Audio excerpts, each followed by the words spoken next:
Okay, it's 101 and we have critical mass, or at least it's 101 on the East Coast. We have critical mass. Rachel, you ready? We're ready to go. Welcome everyone to the Narrative Initiative session on our Block and Build narrative organizing against white nationalism. I am just going to introduce Narrative Initiative and the two of us quickly, and then we'll take a look at what we're doing today. Let's go to the next slide, Rachel. So I'm Rinku Sen. I'm the Executive Director of Narrative Initiative. I'll talk about what we do in a minute. And I'll be joined today by Rachel Weidinger, who is our Program Director. I'm in Texas, Rachel is in California. And what we aim to do with you today is first to lay out some narrative definitions and broad frameworks, concepts that we rely on a lot in our work and that we think you might find useful. We're going to talk a little bit about our approach of narrative organizing and what that is, its activities, its goals, how to measure it. And then we'll move into describing the specific project that we have been developing with a number of partners to bring the struggle against white nationalism and for a multiracial democracy closer to everyday people and to communities. And we'll spend a few minutes on what's next, what might be next for you as you are learning about narrative shift strategies and some of what's next for us in our organizing, in our narrative organizing. So let's go to the next slide, Rachel. At Narrative Initiative, we do three things. First is that we are building and weaving together the various members of and participants of a large network that is of people who are all aiming to grow the narrative power of everyday people. We, in addition to having that network, we equip that network with the tools and insights that practitioners need to actually do their work with excellence and successfully. And then finally, we are focused together as a staff and organization on narratives that create connections between human beings, that strengthen community ties, both within a community and across communities, so that we can make long-term progress together. Let's go to the next slide.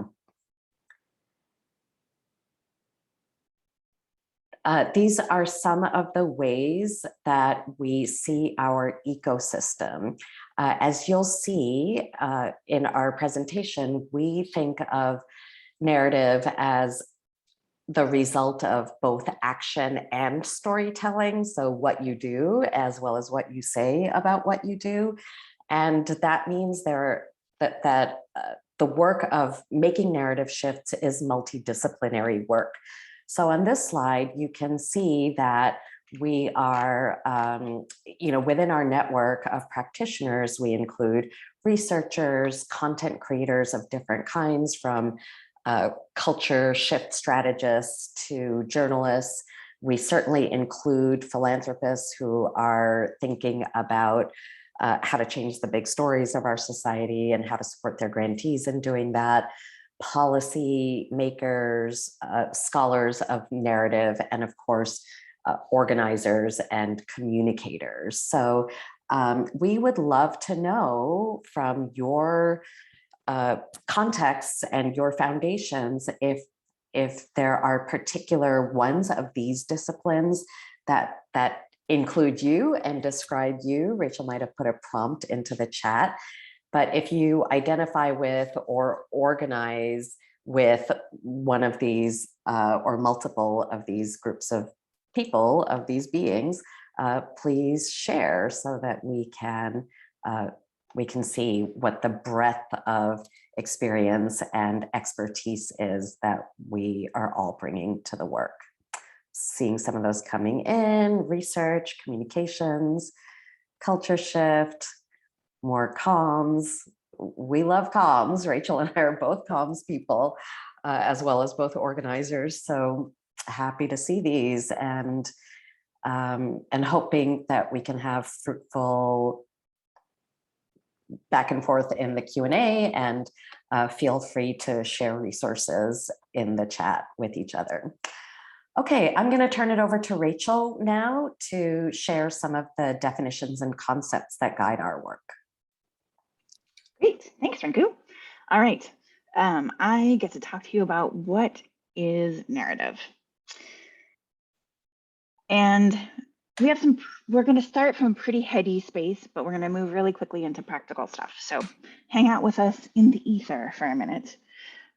We talk about narratives being themes, ideas, and morals that permeate collections or systems of related stories. They don't always have a standard structure, but instead they're articulated and refined repeatedly as they're instantiated in a variety of stories and messages. They're held in lots of different ways. And deep narratives, we talk about as being characterized by pervasiveness and intractability. They provide a foundational framework for understanding both our past and what's going on right now, and they inform our basic concepts, who we are, community, belonging. Sometimes I think about deep narratives as being the way that we orient to the relationship between ourselves and other people, ourselves and the planet, ourselves and ecosystems. And that's what we mean by deep narrative. And because we've done lots of thinking and talking about this, I'm going to share a couple links with you in the chat. If you want to go deeper on this, don't worry, we have ways for you to go deeper. And stories are a big and important part of narrative. I'm going to get real visceral here and talk about why stories matter. We know that human beings are hardwired for stories. It's how we learn, it's how we think. We know that stories have a familiar structure, and we can really relate to them. Her story is just like mine. We can see familiar elements in other stories. And then there's an even deeper level to bring us into our bodies for a minute. Engagement in a story is oftentimes involuntary. There's a somatic component. When a person is really immersed in a story, their body has reactions that the protagonist is having. There's a physiological impact. And when the body is involved, we start to hold that information differently. And one silly example here is that I have a very clear memory of watching one of the Jurassic Park movies in a movie theater. And there was a part where the kids were trying to get away from a velociraptor, and they're like in a ceiling above some ceiling tiles, and the velociraptor lunges for the kids. And I remember that I pulled my legs all the way up into that seat. And I watched this movie when I was not a child. I was fully an adult. I had graduated from college, but I was very convinced somatically that that velociraptor was an actual threat to my body. That's one of the ways that stories matter. And to understand the relationship between messages and stories, between narratives, values, and worldviews, we use this thing we call the waves model. So deep undercurrents in the ocean, things that shape us, but we can't always see or touch, access directly. Our values and worldviews, those really underpin and are the foundation of narratives and deep narratives. That's the kind of middle layer that exists between a single message or a single news story and a worldview. The narratives undergird the messages and stories. And messages and stories are concrete, they're experienced, they're changing all the time. They're that choppy top of the ocean that we can see. You can look out from the beach and see like it's a smooth day, it's a calm day, or the ocean's really choppy. And you can do that for the news cycle as well. And then the narrative has a logic and meaning behind the stories, the deeper, the values and the worldview. And I'll pass to Rinku to talk through some of the specifics of that abstract thing I was just talking about. Thank you, Rachel. We thought it would be good to show you an example of how this wave analysis worked out in real life. So I used to run the organization Race Forward. I was the executive director for about 10, 11 years. And one of the things we did during that time was run the Drop the I Word campaign, which had the goal of getting the Associated Press to take the phrase illegal immigrant and its various permutations out of their style guide, which is widely used by outlets all over the world, really, to set their vocabulary and lexicon. So you can see here, we've contrasted the harmful narrative elements of immigration conservatives' insistence on using the I word, contrasted with our wave strategy. So you can see that the value that that immigration restrictionists really hammered on was law and order, has been law and order. They did that because their polling showed them that around 2000, 2001, immigration was not something that Americans were actually super concerned about. They didn't really think there had been, there was much of a problem, but they were, and particularly after 9/11, very much concerned about law and order and legality. So the essential themes, the narratives that restrictionists used were all about breaking the law, people breaking the law, and their solution and the stories they built around their message was that everybody had to use only the I word. If they didn't, they were lying. In contrast to the law and order values, we tried to raise up the value of human dignity. You'll remember that the context for this campaign was journalism. We were trying to get a major journalistic outlet to change its practice. So the human dignity value really spoke to the fact that every person deserves to be represented truly and authentically and in the actual context of that their actions, that they took their actions in or lived their life in. And that we were able to prove through our narrative work on themes that there was a ton of racial bias in the use of the I word. And then our solution was to drop it and use alternatives instead. And we've listed out some of the alternatives that have been used and that we had an answer to the question of what do you want us to do instead. That's very important in your solution space.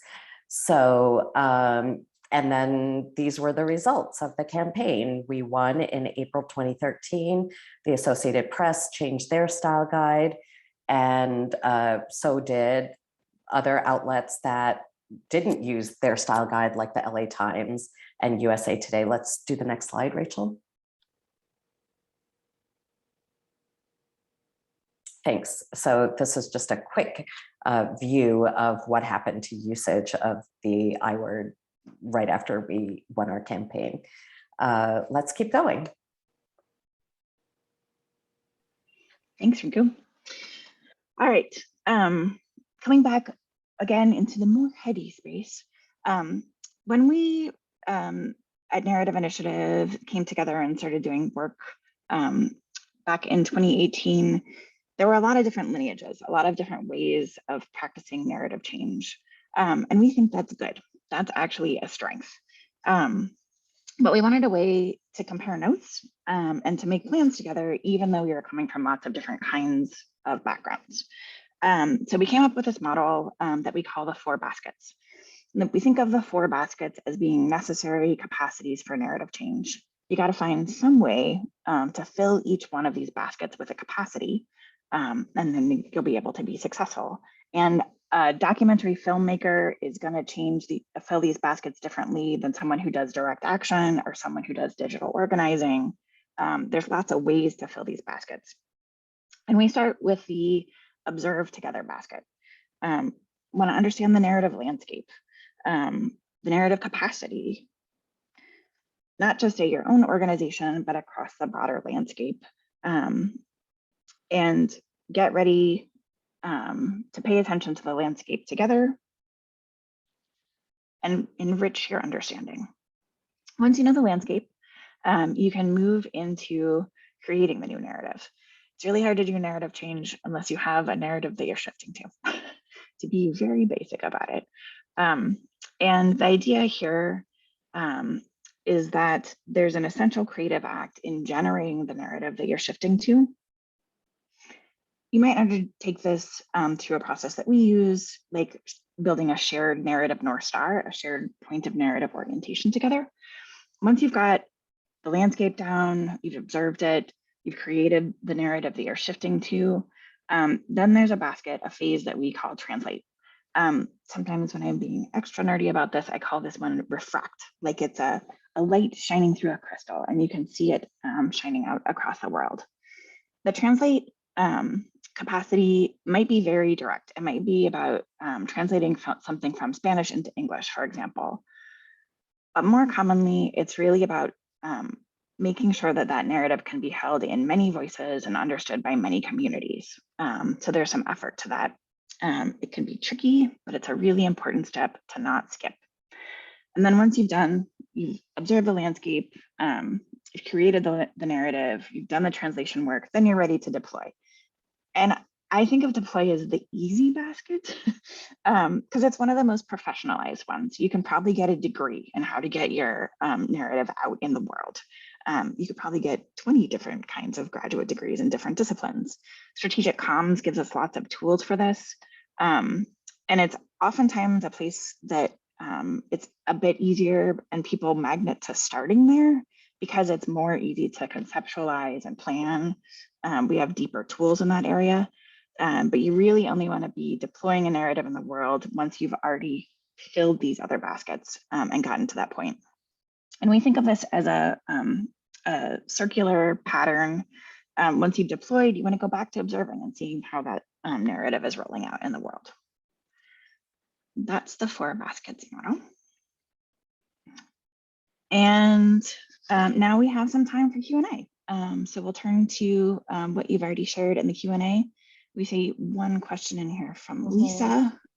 Yeah, Are we missing any questions? I'm happy to read this question out, and then there's a point I want to make as follow-up, even if there's no question about it. So Lisa's question, thank you for it, is, in the WAVES model, are values and worldview analogous to frames or mental models? My answer is yes, but they may also show up in frames, and mental models may also show up in the narrative wave, in the middle wave. So I think the way to think about those 2 waves, which is analogous to frames and mental models, is that you're constantly trying to take layers off of the discourse and get to deeper levels of values. So, for example, if a mental model is small government is best, that might actually fall in the narratives wave, And the reason that people think small government is best would go in the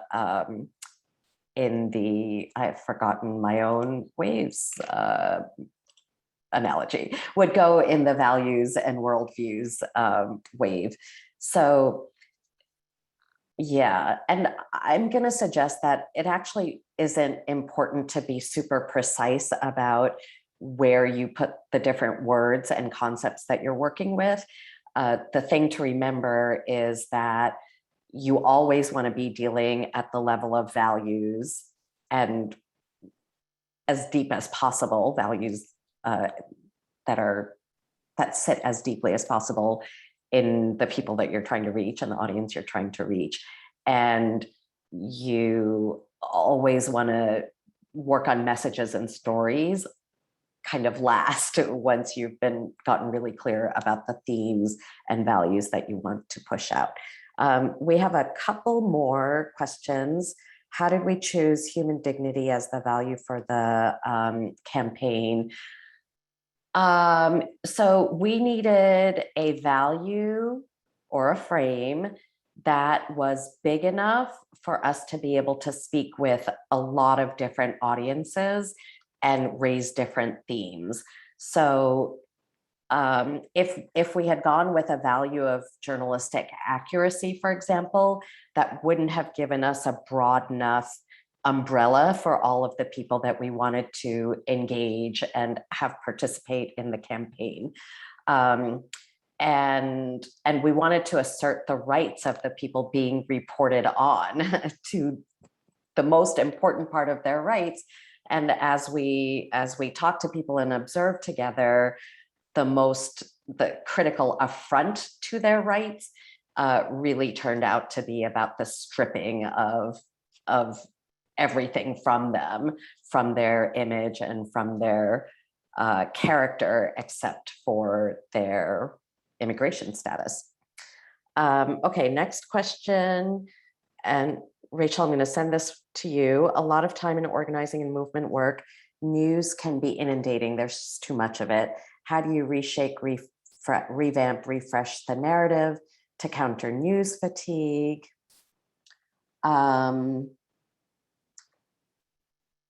We have lots of questions, so that's great. So we do. Why don't you take that one, Rachel, while I do a little sorting?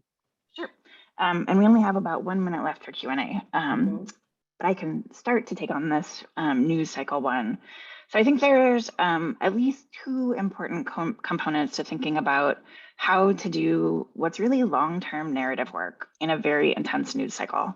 And I kind of break this down in my work into managing your team and what you're kicking out into the world and how you're supporting that. So I'll take the last one first, which is a really good reason to have a narrative North Star and to have a shared collective orientation on your narrative work is that you know you're going to have to cross a lot of terrain together in that hairy news cycle, and you need a way to stay oriented even when it feels like there's a comms crisis piled on a comms crisis piled on a rapid response campaign. You need a shared way to stay oriented. And that's also a very important internal management tool to be able to show success or failure in individual moments against that longer term shared narrative orientation of something like a narrative North Star. So that's the beginning of an answer, but this is probably like a day-long conversation. Did you find any quick questions, Rinku, that we could answer before we I didn't, move on? but I found a number of questions that I think are going to address through the block and build examples. So I'm gonna, I wrote some of them down, and I'm gonna do my best to respond to some of the questions that are in here. And if you asked a question and you feel like I do answer it, maybe you can indicate that, let us know. But we love all these questions, very thoughtful questions coming in. So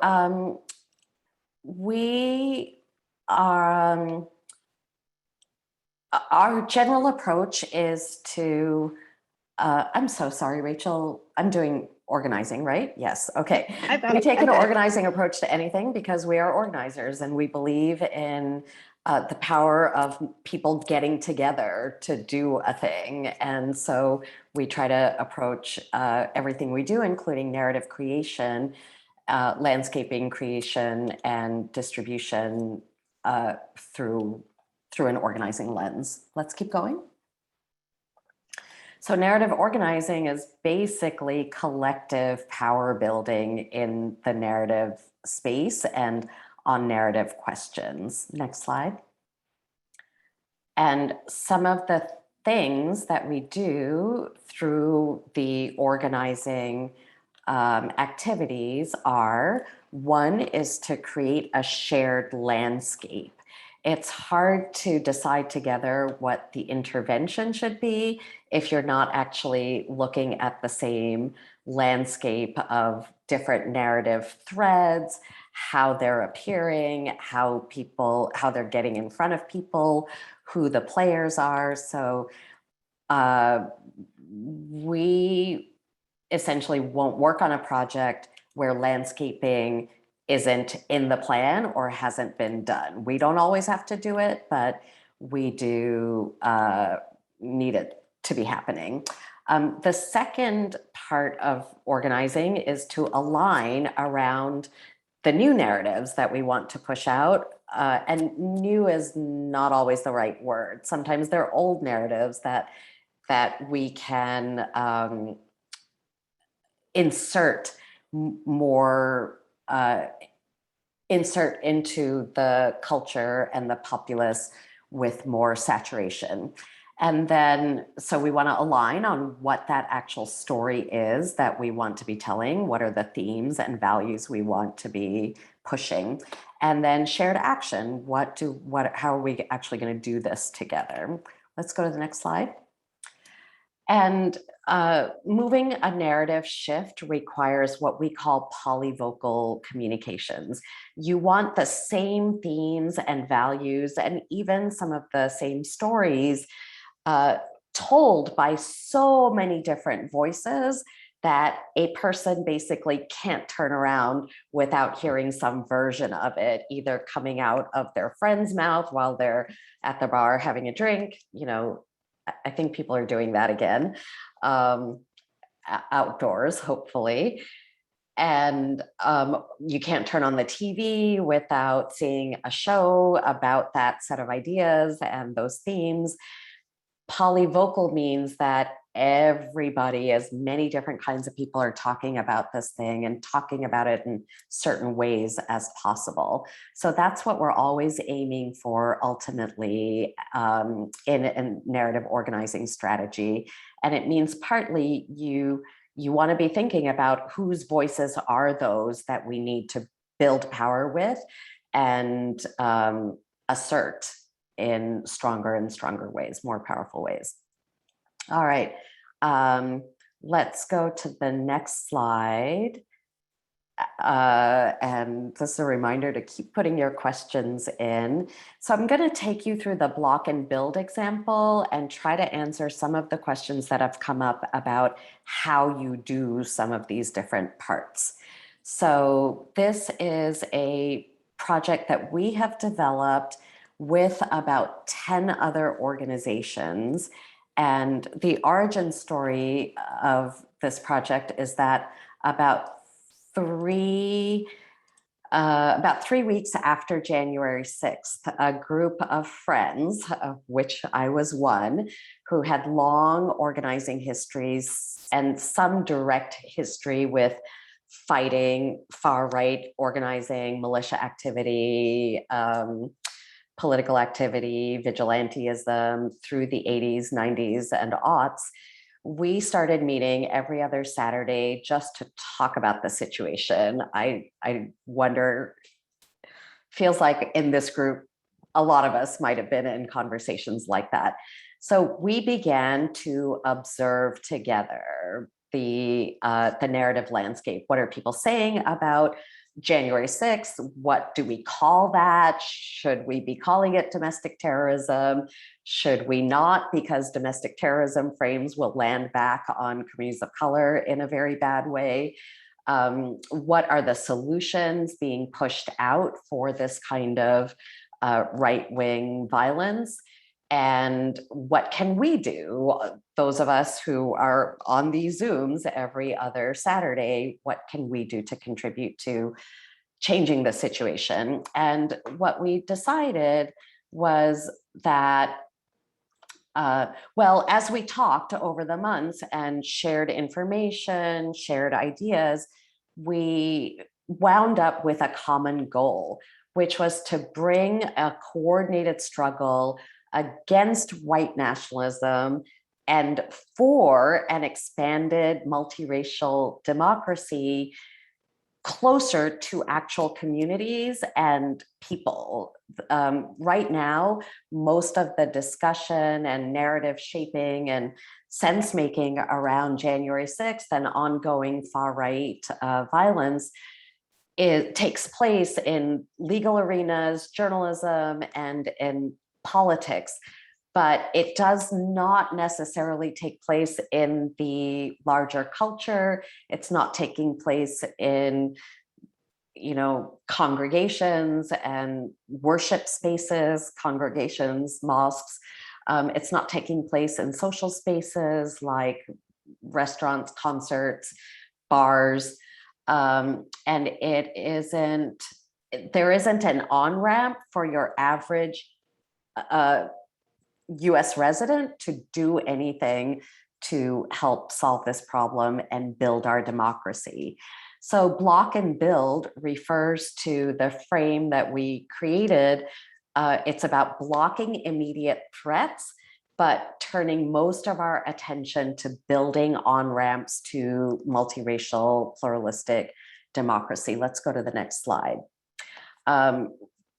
Ultimately, we want to see the movements and the everyday people that they organize spending most of our time actually on building, but we do recognize that we can't just let the immediate threats go unanswered.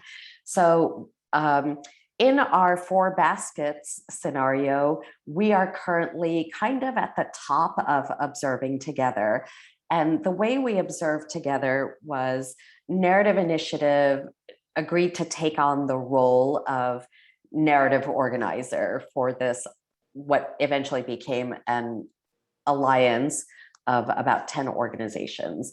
Our first consultations were with those organizations, and they include groups like Political Research Associates, the VAD Group, which is a consultancy, works on many, many social justice systems questions, Change Lab, which is also a consultancy led by 2 Asian American leaders, United Vision Idaho, whose work I'll talk more about later, but they're a People's Action affiliate in the state of Idaho, Women's March, several other groups. So those were our first consultative partners, and we built a lot of the landscape ideas with them.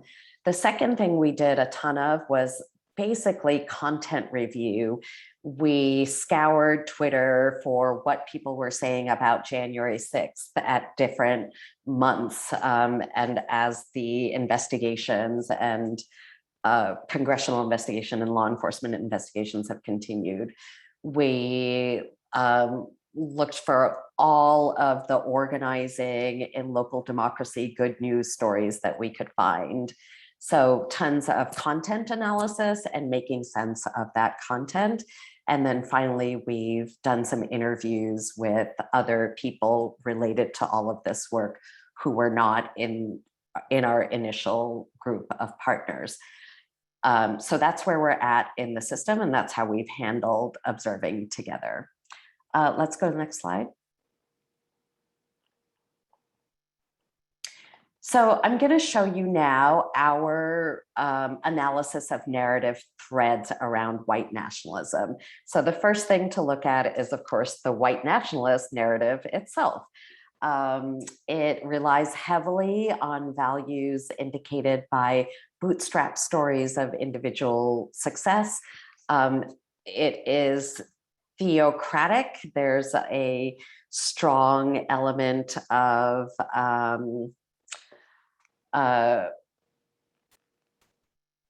spiritual, really religious rhetoric, and freedom is a value that they hammer on all of the time.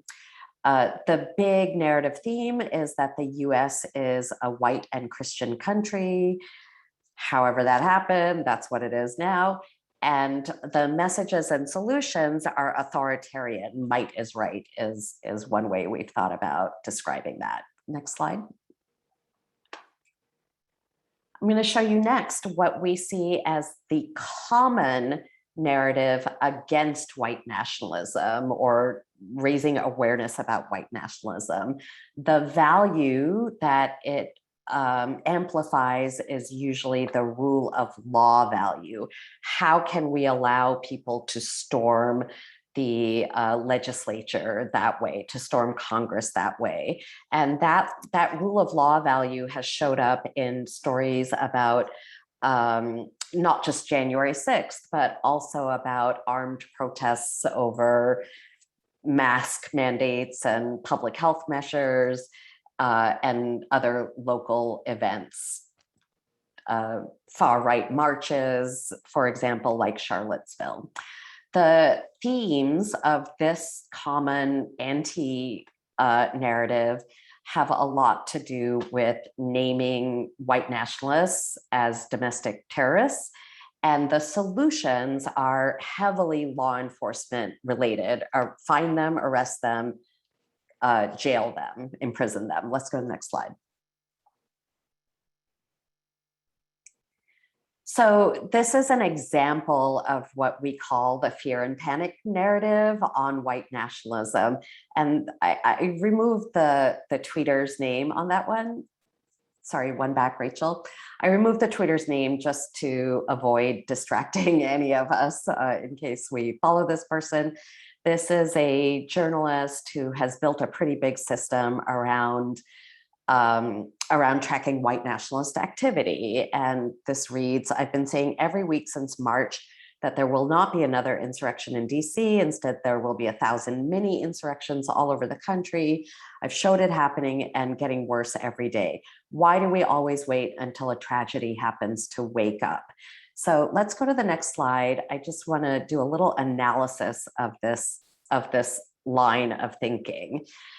From a power perspective, because we are about building narrative power, this kind of talk really, it amounts to a choice between a why aren't you doing something message and a here is something to do message. There wasn't actually anything to do in that last tweet that I just read you. The person didn't say, go join this organization, do these things. Wake up is a very vague instruction, and it could cover a lot of things. And the tone of this discourse is disempowering. It puts the, in the tweet I just showed you, the tweeter is the protagonist and the reader is actually the antagonist. The reader is not doing what the protagonist wants done. And that's not the kind of relationship we want to set up with the people we hope to influence and activate through this campaign and project. Let's go to the next slide, Rachel. Okay, so this is our wave analysis. The values we want to lift up have to do with unity and cooperation and compassion. So together we thrive. All of those words are important. Together is important, and it should show up everywhere. And thrive is important, and that should show up everywhere. So we know we need to block this bad activity, but really we have to build toward a democracy where together we thrive. The themes are around multiracial democracy, and our message and story tactics are going to be all about producing receipts that show the history of multiracial democratic organizing in this country, much of which has been erased, as well as pointing people toward great examples of current work that they can support or join or replicate. Let's go to the next slide. I'm going to try to wrap this up pretty quickly so we can spend a few minutes on questions. So we've started making lists of blocking tactics that grow democracy, because we don't want to do blocking tactics that further limit democracy. The problem with the law enforcement set of solutions is that they will, in fact, end up limiting democracy rather than expanding it. So first message here is we are hoping to be effective in getting people to stop outrage tweeting, because we are hugely amplifying white nationalist messages and stories and people through our knee-jerk reaction to their shenanigans. We're interested in blocking strategies that get white nationalists out of law enforcement, local law enforcement. There are several stories about sheriffs being pushed out, for example, or forced to resign. I'm putting the Women's March Digital Defenders program here as an example of disrupting disinformation blocking tactics. And sometimes counter protests can be effective in growing democracy, especially if they're combined with community education, like a teach-in or flyering or I don't know, banner drops that actually give people new information. Let's keep going. And these are a few examples we like of building. I won't talk about them all, but I'll pick up the United Vision project in the middle.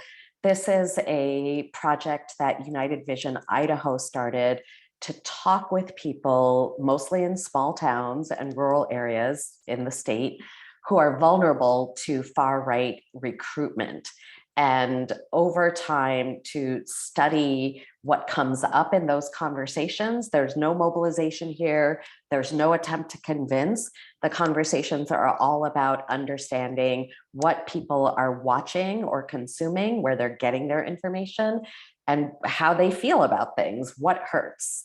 And there are researchers digging into the data of 42,000 conversations to figure out what might be effective ways to begin recruiting some of those folks to Democratic on-ramps. And I don't mean party on-ramps, I mean on-ramps to local Democratic action. Okay, those are the examples of build. I'm totally out of time, so let's go to the next slide.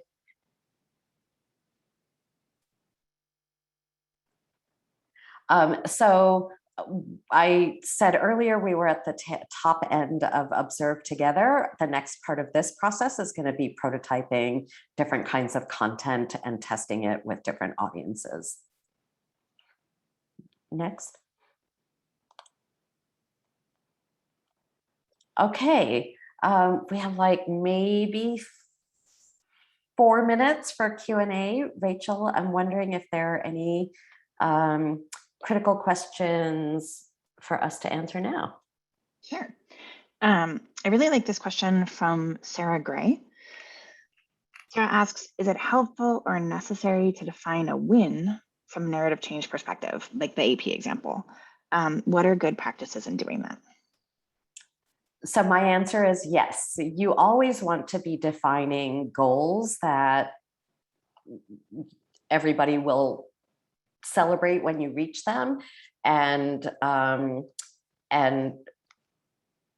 progress toward those goals also give you options for celebration. So I think the biggest thing to note here is that this is depressing work. Like, the more time you spend reading about white nationalist activity everywhere, including, for example, the attacks at local school boards around things like critical race theory or trans equity plans for trans students, or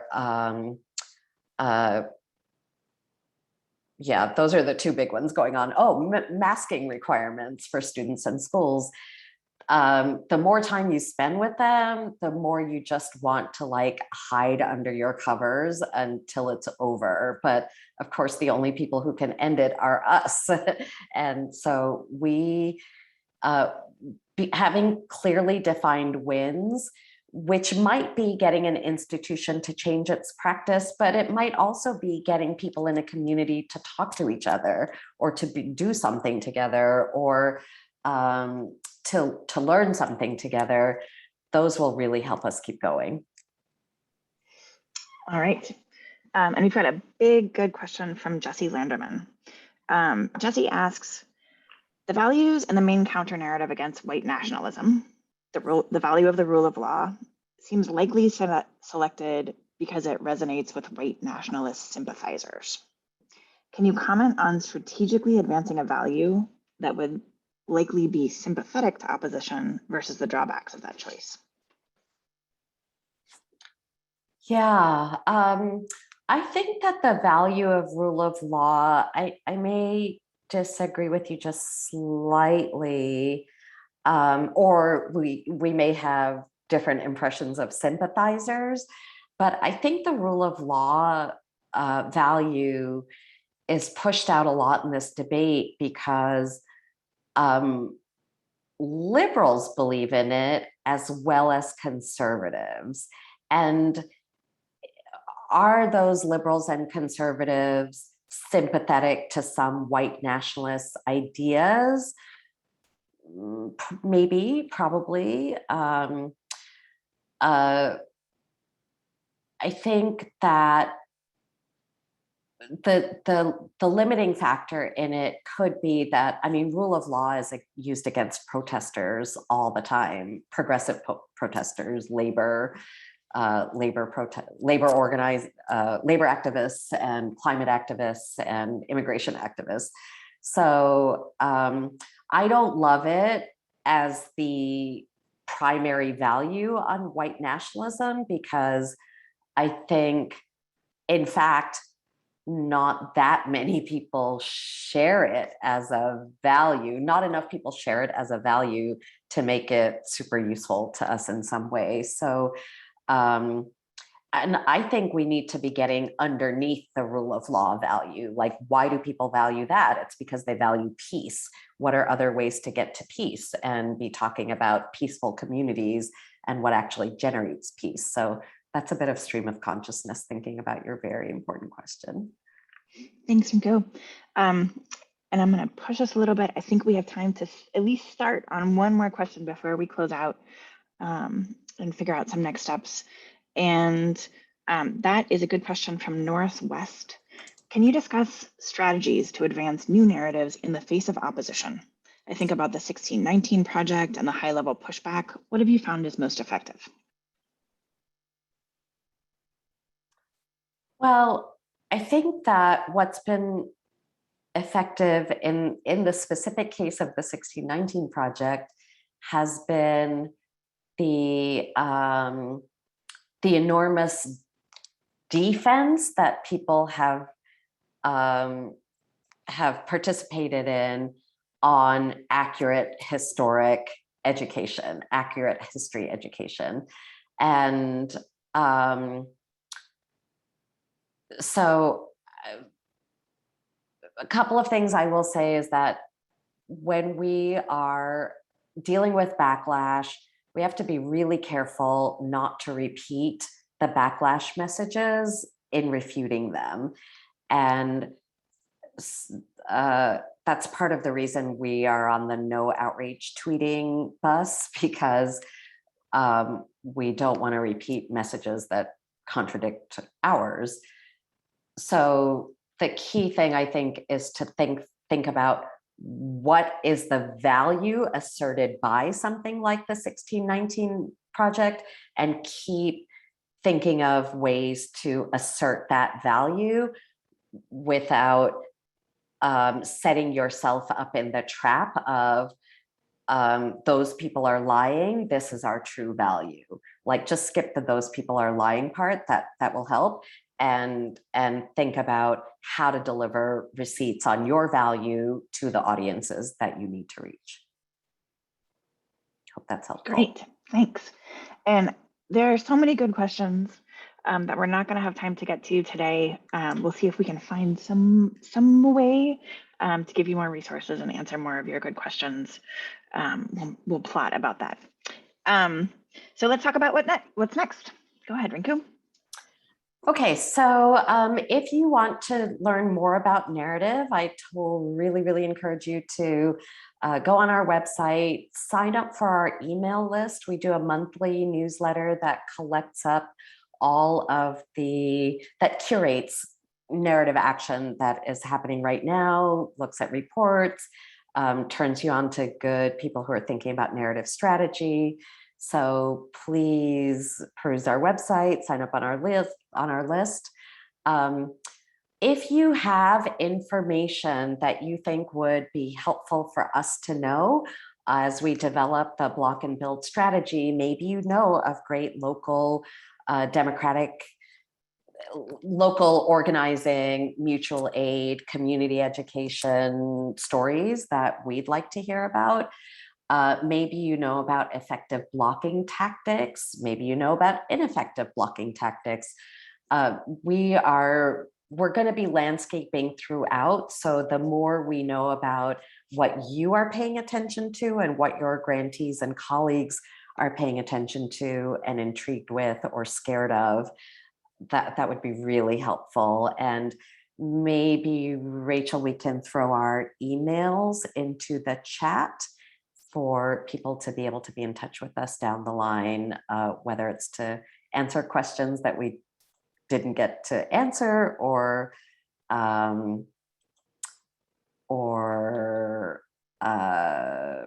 to take your input. Cindy asked a question about funding, and I can't seem to answer it in the Q&A. So we're self-funding through general support right now and looking for project funding. Seemed important to say that, at least.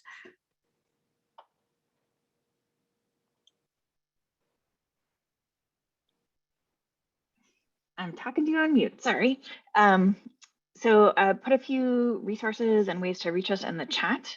We've got lots of stuff in our library and we're always building it. If you know of resources that should be added, we'd love for you to help us build out the map of our block and build. So email us, and your feedback on this is really helpful.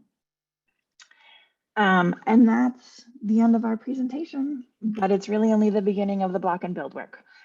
So we hope that you'll find some kind of a way to join us on this. Thank you. Thanks, everyone.